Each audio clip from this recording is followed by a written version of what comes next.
नमस्कार, स्वागत है आपका इस खास बुलेटिन में और मैं हूं आपके साथ वक्ता दुबे। सबसे पहले बात छत्तीसगढ़ की। छत्तीसगढ़ मुख्यमंत्री निवास कार्यालय में संस्कृति एवं पुरातत्व विभाग के द्वारा छत्तीसगढ़ी राजभाषा दिवस का आयोजन किया गया।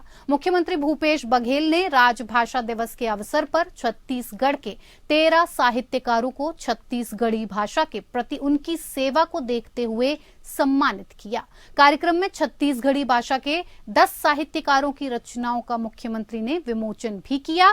इस मौके पर मुख्यमंत्री ने सभी को संबोधित करते हुए प्रदेशवासियों को राजभाषा दिवस की बधाई भी दी। मुख्यमंत्री ने कहा कि छत्तीसगढ़ी हमारी मातृभाषा और हमारा अभिमान है, जिसको संवारने और आगे बढ़ाने का काम छत्तीसगढ़ की वर्तमान सरकार द्वारा लगातार किया जा रहा है। मुख्यमंत्री श्री बघेल ने कहा कि उनकी सरकार ने अरपा पैरी के धार को राजगीत बनाया और सरकारी स्कूलों में छत्तीसगढ़ी भाषा में पढ़ाई लिखाई शुरू करवाई। मुख्यमंत्री ने कहा कि हर छत्तीसगढ़िया की जिम्मेदारी है कि वो छत्तीसगढ़ी को आगे बढ़ाने का काम करे। मुख्यमंत्री ने इस मौके पर यह भी कहा कि छत्तीसगढ़ शासन स्थानीय तीज त्योहारों और खेलों को बढ़ावा देकर देश दुनिया में छत्तीसगढ़ी को पहचान दिलाने का काम कर रही है।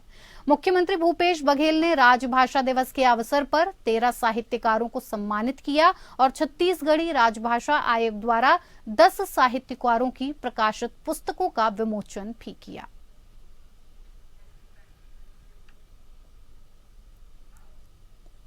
तो वहीं भानु प्रतापपुर उपचुनाव में भाजपा प्रत्याशी ब्रह्मानंद नेताम की गिरफ्तारी के लिए झारखंड पुलिस द्वारा दी जा रही दबिश के बीच पूर्व मुख्यमंत्री डॉक्टर रमन सिंह का बयान सामने आया है। उन्होंने कहा कि ना कोई नोटिस, ना कोई सूचना, एक भी समन जारी नहीं किया गया।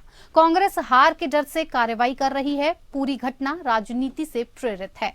ब्रह्मानंद नेताम की गिरफ्तारी को लेकर मुख्यमंत्री भूपेश बघेल ने बयान पर पलटवार करते हुए डॉक्टर रमन सिंह ने कहा कि षड्यंत्र का आरोप इसलिए लगाया जा रहा है क्योंकि 3 साल तक आखिर क्यों गिरफ्तारी नहीं की गई। पॉस्को एक्ट में 24 घंटे में कार्रवाई की जाती है, फिर भी झारखंड की पुलिस 3 साल तक इंतजार करती रही। पूरी घटना राजनीति से प्रेरित है, गलत हो रहा है। भारतीय जनता पार्टी इसका विरोध करेगी। वहीं ईडी आईटी के बयान पर सीएम बघेल का बयान। रमन सिंह ने कहा कि इतना बड़ा कोल घोटाला ईडी ने प्रमाणित किया है। आज तक किसी मुख्यमंत्री ने एक साथ इतने ट्वीट नहीं किए हैं। आखिर इतनी बेचैनी और घबराहट क्यों है? ईडी अपनी कार्रवाई कर रही है। पहले एफआईआर में जिस व्यक्ति का नाम नहीं था, बाद में जोड़ने का प्रयास किया गया, बयान पे नाम लिया गया। तो ये 3 साल बाद जाग के जब चुनाव की तैयारी और चुनाव के फॉर्म भरने की तैयारी करने लगे, ब्रह्मानंद नेताम चुनाव लड़ने लगे और कांग्रेस की हालत पूरी चुनाव क्षेत्र में सबसे खराब दिख रही थी और हार को देखते हुए अब भूपेश के पास कोई चारा नहीं रहा, तो उन्होंने उस पुराने प्रकरण को पुनर्जीवित करने का प्रयास किया और 3 साल बाद अचानक पुलिस जागृत हुई और गिरफ्तारी के लिए वहाँ से निकल चलती है। तो मुझे लगता है ये सरासर राजनीति से प्रेरित है और दबाव बनाने के लिए राजनीति है और चुनाव की हार को देखते हुए ये घबराहट में लिया गया कदम है। आपको बता दें कि छत्तीसगढ़ के मुख्यमंत्री भूपेश बघेल दुर्ग के लिए रवाना हो गए हैं। पत्रकारों से चर्चा करते हुए बीजेपी प्रत्याशी ब्रह्मानंद नेताम की गिरफ्तारी पर कहा कि बलात्कारी को क्यों बचाना चाह रही है भाजपा। गिरफ्तारी हो रही है तो अब बीजेपी षड्यंत्र की बात कह रही है। कानून अपना काम करता है, जो नियम कानून है उसके हिसाब से कार्रवाई होगी। दरअसल छत्तीसगढ़ के भानु प्रतापपुर विधानसभा उपचुनाव में भाजपा के प्रत्याशी ब्रह्मानंद नेताम की गिरफ्तारी कभी भी हो सकती है। दरअसल नाबालिग से दुष्कर्म और देह व्यापार कराने के मामले में पूर्व विधायक ब्रह्मानंद नेताम को गिरफ्तार करने के लिए टेल्को पुलिस छत्तीसगढ़ पहुंच गई है। छत्तीसगढ़ के कांकेर जिले में पहुंचने के बाद टेल्को पुलिस छत्तीसगढ़ पुलिस के साथ मिलकर उनकी गिरफ्तारी के लिए 2-3 जगहों पर छापेमारी करी है। वहीं सीएम बघेल ने ईडी के गलत तरीके की कार्रवाई पर कहा कि ईडी बहुत गलत तरीके से कार्रवाई कर रही है। किसी को खाना खाने नहीं देते, बुजुर्ग को बैठाने नहीं देते। ईडी अपनी सीमाओं को पार कर रही है। राहुल जी के साथ मऊ में पदयात्रा और सभा भी, तो लगातार कार्यक्रम। इसके पहले निर्मला सीतारमण जी से दिल्ली में बैठक, बजट पूर्व सभी वित्त मंत्रियों की बैठक आयोजित की गई थी। उसमें मैं भी शामिल था और छत्तीसगढ़ के हितों के बारे में मैंने बात की कि छत्तीसगढ़ में जो पुरानी जो देनदारियां हैं, एक तो पहली बात है कि अप्रैल से लेकर जून तक के जो जीएसटी का पैसा है हमको मिला नहीं है। तो पता चला कि एक चिट्ठी आया है वो 500 करोड़ का, जबकि हमको लेना है 1800 करोड़। तो दूसरे राज्यों को ज़्यादा मिला है, हम लोगों को कुछ कम मिला है, मिल जाएगा। तो वहीं छत्तीसगढ़ के नए बने एमसीबी जिला के नगर निगम चिरमिरी की सामान्य सभा की बैठक में जमकर हंगामा हुआ। इस दौरान बीजेपी नेता प्रतिपक्ष संतोष सिंह ने अपने पार्षदों के साथ जमीन पर बैठ गए और माइक को जमीन पर पटक दिया। दरअसल एमसीबी जिला के नगर निगम चिरमिरी के वार्ड नंबर 16 के बीजेपी पार्षद पुष्पा कुमारी पोते ने सामुदायिक भवन निर्माण को लेकर सवाल उठाए थे। सामुदायिक भवन का नाम बदलकर महर्षि भवन कर दिया गया। इसकी जानकारी पार्षद को नहीं दी गई, जिसको लेकर एमआईसी सदस्य शिवांश जैन ने कहा कि अगर कोई आपत्ति है तो आपने पार्षदों के साथ आपत्ति लिखित दर्ज करें। तभी नेता प्रतिपक्ष ने कहा कि हमने किसी समाज के भवन निर्माण पर आपत्ति नहीं की है, लेकिन सामुदायिक भवन का नाम बदल दिया गया और उसकी जानकारी भी नहीं दी गई और ये कहकर आपने पार्षदों के साथ जमीन पर बैठ गए। वार्ड नंबर 16 में सामुदायिक भवन स्वीकृत हुई थी। वह सामुदायिक भवन आज तक निर्माणाधीन है, ऐसा करके बार बार अधिकारियों के द्वारा कहा जा रहा था। हमारे वार्ड पार्षद के द्वारा यह शब्द उठाया गया कि हमारा वो सामुदायिक भवन आज तक क्यों नहीं बना, लेकिन अधिकारियों का गोलमोल जवाब देने के कारण मैं नेता प्रतिपक्ष होने के नाते यह शब्द को प्रयोग करते हुए मैंने ये कहा कि एक सामुदायिक भवन और बना है जो महर्षि भवन के नाम पे बना हुआ है, क्या वही सामुदायिक भवन है क्या?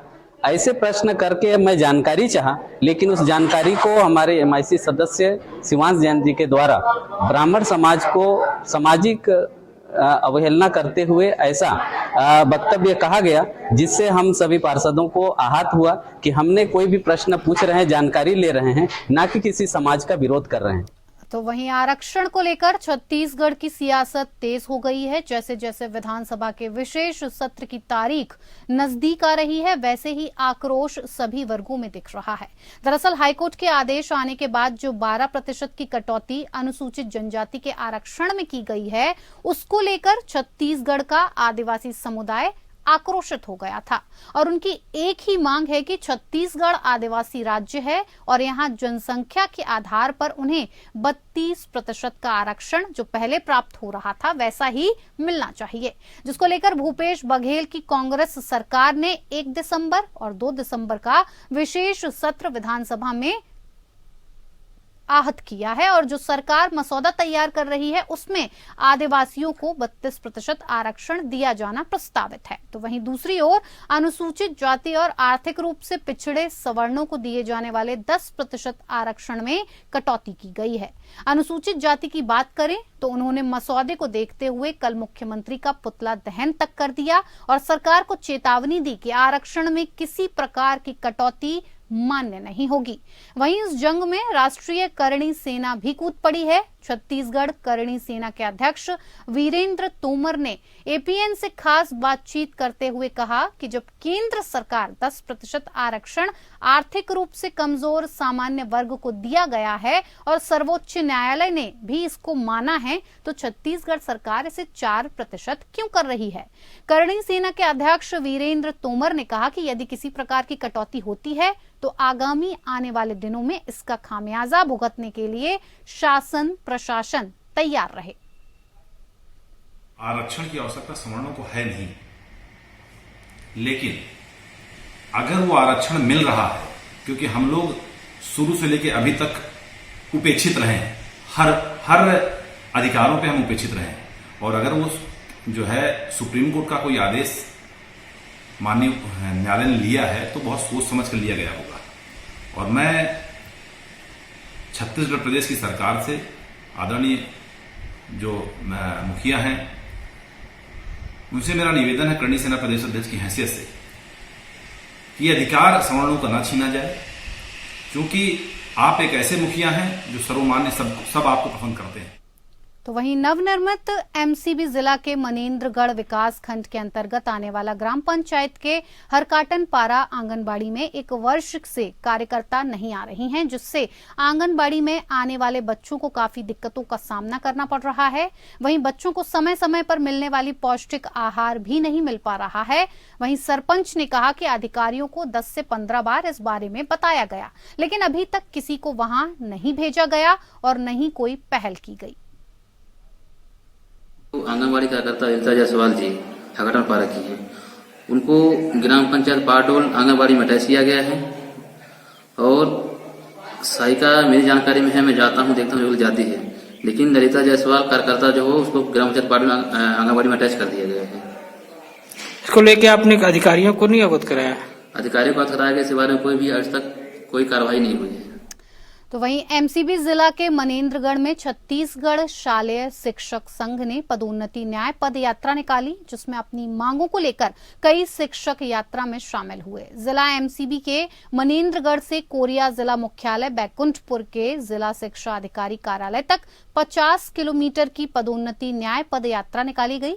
संपूर्ण छत्तीसगढ़ में 97% पदोन्नति प्रक्रिया चालू होने के बावजूद कोरिया और एमसीबी के मनेन्द्रगढ़ जिले में पदोन्नति की प्रक्रिया चालू नहीं हो सकी है। छत्तीसगढ़ शालेय शिक्षक संघ ने जिला शिक्षा अधिकारी पर सेवा पुस्तिका में कार्य के प्रति अक्षम और लापरवाही को आरोप लगाया है। छत्तीसगढ़ शालेय शिक्षक संघ ने 2 दिन में मांग पूरी नहीं होने पर उग्र आंदोलन की चेतावनी दी है।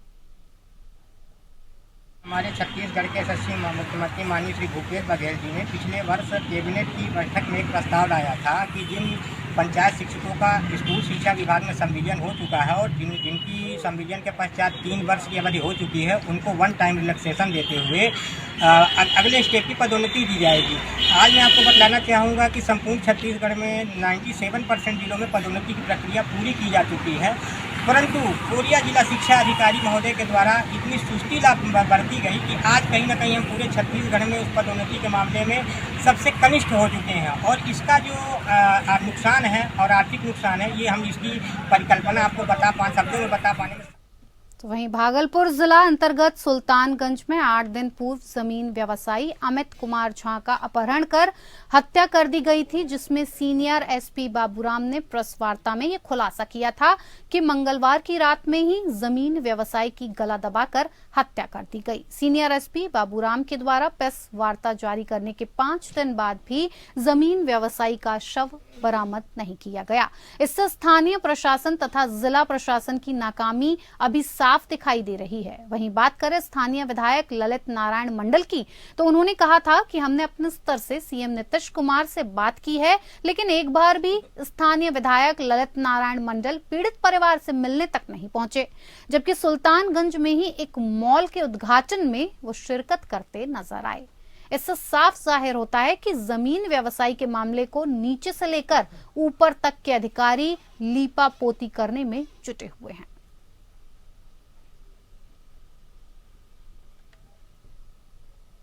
यही विधायक ललित मंडल को हम अपना दरवाजे पे जिताए हैं। हम चाय बना के मेरे दरवाजे पे से ही जीत के गए हैं, लेकिन एक बार मिलने तक नहीं आए हैं। लेकिन क्या हुआ नहीं हुआ कोई खोज खबर किसी का नहीं। तो गलत बात है, हमको तो पता नहीं है कि वो सीएम से बात किए किससे किए। पहले तो आप हमसे न इतना कष्ट हुआ, हमको दुख हुआ, वो हमसे मिलने आ। बात हरियाणा के कुरुक्षेत्र की, जहां राष्ट्रपति द्रौपदी मुर्मू ने अंतर्राष्ट्रीय गीता महोत्सव का उद्घाटन किया। इस दौरान उनके साथ हरियाणा के राज्यपाल बंडारू दत्तात्रेय और मुख्यमंत्री मनोहर लाल खट्टर मौजूद रहे। राष्ट्रपति द्रौपदी मुर्मू के कुरुक्षेत्र आगमन पर राज्यपाल बंडारू दत्तात्रेय और मुख्यमंत्री श्री मनोहर लाल ने उनका स्वागत किया। इसके बाद उन्होंने ब्रह्म सरोवर में चल रहे यज्ञ में आहुति डाली और अंतर्राष्ट्रीय गीता महोत्सव में हरियाणा पवेलियन शिल्प उद्यान का अवलोकन किया। लाखों अंत्योदय परिवार के लाभार्थियों के लिए लागू की जा रही मुख्यमंत्री स्वास्थ्य सर्वेक्षण योजना के प्रथम चरण का शुभारंभ करके आज मुझे बहुत संतोष अनुभव हो रहा है। जिला सिरसा में स्थापित किए जाने वाले मेडिकल कॉलेज एवं हॉस्पिटल का शिलान्यास करने को मैं जनमानस की स्वास्थ्य सेवा से जुड़ने का सुअवसर मानती हूं। ये दोनों ही कार्य गीता में कही गई ये बात याद दिलाती है कि सर्वभूत हिते रता, अर्थात समस्त प्राणियों के हित में लगे हुए लोग भगवान के कृपा पात्र रहते हैं। आदरणीय राष्ट्रीय महोदया, ये उत्सव गीता जयंती का उत्सव पिछले 6-7 वर्षों से हम अंतर्राष्ट्रीय स्वरूप इसका बना करके और देश विदेश के सब लोगों को बुला करके यहां कर रहे हैं। आप जिस पृष्ठभूमि से आती हैं वहां प्रारंभिक शिक्षा प्राप्त करना भी एक सपने के समान था, परंतु अनेक बाधाओं के बावजूद आपका संकल्प दृढ़ रहा और आप कॉलेज जाने वाली अपने गांव की पहली बेटी बनी। आपका राष्ट्रपति बनना इस बात का प्रमाण है कि भारत में गरीब सपने देख भी सकता है और उन्हें पूरा भी कर सकता है। अगली खबर झारखंड से है। कांग्रेस की भारत जोड़ो यात्रा में शामिल होने के लिए झारखंड के कई नेता मध्य प्रदेश पहुंचे। राहुल गांधी के नेतृत्व में चल रही कांग्रेस की भारत जोड़ो यात्रा मध्य प्रदेश पहुंची है। कांग्रेस की भारत जोड़ो यात्रा में झारखंड प्रदेश अध्यक्ष राजेश ठाकुर और कांग्रेस विधायक दल के नेता आलमगीर आलम के नेतृत्व में कई मंत्री विधायक नेता पहुंचे। साथ ही सहयोगी दल के मंत्री मिथिलेश ठाकुर भी राहुल गांधी के साथ कदम से कदम मिलाकर भारत जोड़ो यात्रा में चल रहे हैं।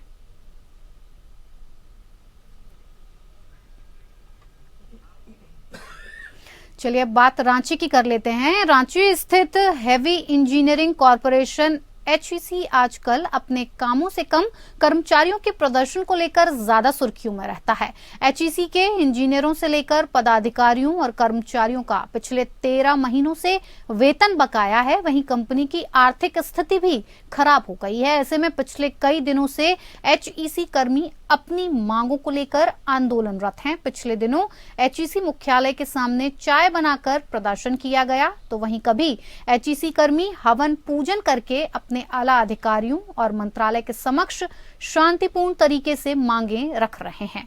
HEC कर्मियों का कहना है कि पिछले 13 महीनों से हमारी मांगों को कोई सुनने वाला नहीं है। आंदोलन पिछले 2 नवंबर से लगातार जारी है और उनकी सुनने वाला अभी तक कोई नहीं है। इसलिए अब वो भगवान की शरण में हवन के माध्यम से अपनी मांगों को रख रहे हैं। हवन करना तो पड़ेगा ही, क्योंकि हमारे कोई सुन नहीं रहा है, ना मंत्रालय ना हमारे मैनेजमेंट। हमारे पास 13 महीना से पेमेंट नहीं मिला हम लोग को, तो हम लोग के पास खाने के लिए भी पैसा नहीं है। बच्चे का फीस से लेके दूध तक का मतलब राशन पानी तक चलाने के लिए पैसा नहीं, पूरा खाली हो चुका है। तो इसमें हम लोग क्या करें? हम लोग हर तरह से मतलब जितना कोशिश कर लिए, CPF लोन इधर उधर उधारी देके चलाने की कोशिश की, अब सब खत्म हो गया। अब हम लोग के पास अपना पैसा भी खत्म होते जा रहा है। जो CPF लोन के हम लोग जमा पूंजी है वो भी खत्म होते जा रहा है। 2 तारीख से ये हमारा प्रदर्शन चल रहा है। इसके संबंध में एक 15 को हमारा स्थापना दिवस भी था, लेकिन उसमें पहले जैसे क्या होता था कि एक सर्कुलर निकलता था कि स्थापना दिवस का मनाया जाएगा, लेकिन ऐसा कोई भी हम लोग को सर्कुलर नहीं मिला। तो हम लोग खुद ही 15 नवंबर को यहाँ पे दिया जलाएं और कामना यही की है कि हमारा HEC जो है वो सुरक्षित रहे और फिर से हम लोग आगे बढ़े। अब लेकिन फिर हुआ, प्रबंधन से बातचीत हुआ तो 19 तारीख को CMD साहब का पहला डेट मिला कि वो आ रहे हैं आप लोगों से वार्ता करने के लिए, लेकिन 19 तारीख को। तो वहीं रांची के रिम्स मेडिकल कॉलेज और अस्पताल में फैली अव्यवस्था और अन्य मामलों से जुड़ी याचिकाओं की सुनवाई झारखंड हाईकोर्ट के चीफ जस्टिस वाली खंडपीठ में हुई। सुनवाई के दौरान राज्य के स्वास्थ्य सचिव खंडपीठ के सामने उपस्थित हुए। स्वास्थ्य सचिव अरुण कुमार सिंह चतुर्थ वर्गीय नियुक्ति मामले में अदालत ने पूछा किस प्रावधान के तहत आउटसोर्सिंग का सहारा लिया गया। नियमित पदों के बाद ही बाहरी सोर्स लेने का प्रावधान है। इस मामले में अदालत ने रिम्स के निदेशक को जमकर लताड़ लगाई। कोर्ट ने कहा कि काम नहीं करना है तो अपना इस्तीफा दे दें। अदालत ने सुझाव दिया कि वर्तमान निदेशक से रिम्स नहीं चल पा रहा है तो किसी IAS के हाथ में इसकी कमान दे दी जाए। अब इस मामले की 2 सप्ताह के बाद सुनवाई होगी। रिम्स की बदहाली पर दायर जनहित याचिका पर सुनवाई करते हुए आज माननीय मुख्य न्यायमूर्ति डॉक्टर रवि रंजन एवं न्यायमूर्ति सुजीत नारायण प्रसाद की खंडपीठ ने नाराजगी जाहिर करते हुए कहा कि रिम्स अब नहीं सुधर सकता है, रिम्स की हालत और दिनों दिन बदतर होती जा रही है। इस बीच सुनवाई के दौरान स्वास्थ्य सचिव उपस्थित रहे और उनसे यह कहा गया कि चतुर्थ वर्गीय कर्मचारियों का जो नियुक्ति है उस किस प्रावधान के तहत किया जा रहा है और आउटसोर्सिंग से अगर लेने का रिम्स विचार कर रही है तो जब तक नियमित पद पर नियुक्ति नहीं हो जाती है तब तक आउटसोर्सिंग का कोई मतलब नहीं बनता। तो वहीं बोकारो के बीएस सिटी थाना क्षेत्र में सौरभ शिशु विद्या मंदिर के छत के ऊपर कमरे में 25 वर्षीय युवक कुणाल कुमार ने फांसी लगाकर आत्महत्या कर ली। आत्महत्या से पहले मृतक ने वीडियो बनाते हुए एक सुसाइड नोट भी छोड़ा है, जिसमें एक लड़की और उसके माता पिता को आत्महत्या के लिए जिम्मेदार बताया गया है। घटना के बाद पहुंची पुलिस ने शव को कब्जे में लेकर पोस्टमार्टम के लिए भेज दिया है। तो वहीं पुलिस मामले की छानबीन कर रही है। पुलिस प्रथम दृष्टया इसे आत्महत्या मान रही है। पुलिस ने मौके पर मिले सुसाइड नोट और वीडियो की भी जांच करने की बात कही है, लेकिन जानकारी के मुताबिक मृतक के ऊपर अलग अलग थानों में लगभग 9 मामले दर्ज थे, जिसमें आर्म्स एक्ट, चोरी सहित अन्य तरह के अपराध का मामला था। वर्तमान में मृतक के ऊपर 2 मामले चल रहे हैं। एक व्यक्ति आत्महत्या कर लिया है, हम लोग आए, कुणाल नाम का व्यक्ति जिसकी उम्र लगभग 25 वर्ष है ना, वो पंखा से लटक करके आत्महत्या कर लिया। क्या? हाँ बोलिए। इसकी जांच की जा रही है। प्रथम दृष्टया क्या लग रहा है? प्रथम दृष्टया आत्महत्या ही लग रहा है ना, और क्या कारण है इसका अभी हम लोग जांच कर रहे हैं। बात लखनऊ की कर लेते हैं। लखनऊ विकास प्राधिकरण में आज नागरिक सुविधा दिवस का आयोजन किया गया, जिसमें शहरी क्षेत्र में नागरिक सुविधाओं से जुड़ी समस्त समस्याओं की एक ही पटल पर सुनवाई हुई। शहरी क्षेत्र में नागरिक सुविधाओं से जुड़ी समस्याओं की सुनवाई और इनके गुणवत्तापूर्वक निस्तारण के लिए इसमें जिलाधिकारी सूर्यपाल गंगवार, प्राधिकरण के उपाध्यक्ष डॉक्टर इंद्रमणि त्रिपाठी और नगर आयुक्त समेत अन्य संबंधित विभागों के वरिष्ठतम अधिकारी उपस्थित रहेंगे। मंडलायुक्त लखनऊ डॉक्टर रोशन जैकब ने बताया कि नगरीय क्षेत्र में रहने वाले सामान्य जनों को दिन प्रतिदिन जीवन से जुड़ी समस्याओं यथा बिजली, पानी, सड़क, भवन निर्माण, जल निकासी, यातायात, परिवहन एवं प्रदूषण आदि का सामना करना पड़ता है। इसमें भी नगरीय क्षेत्र में आधारभूत सुविधाओं से जुड़े कई कार्य इस प्रकार के होते हैं जिनमें एक से अधिक कार्यदायी संस्थाओं की सहभागिता होती है।